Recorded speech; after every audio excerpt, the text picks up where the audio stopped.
Kadir gecesine kavuşmuş şu ömrümüzü haram ve günah gecelerine döndürme ya Rabbi.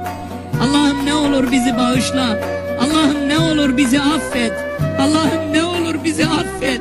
Allah'ım Müslümanlara yardım eyle. Allah'ım müminlere yardım eyle.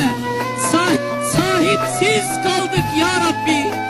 Kimimiz nefsimizin kölesi, kimimiz öfkemizin kölesi, kimimiz hırsımızın kölesi, kimimiz paramızın kölesi, kimimiz dünyanın kölesi.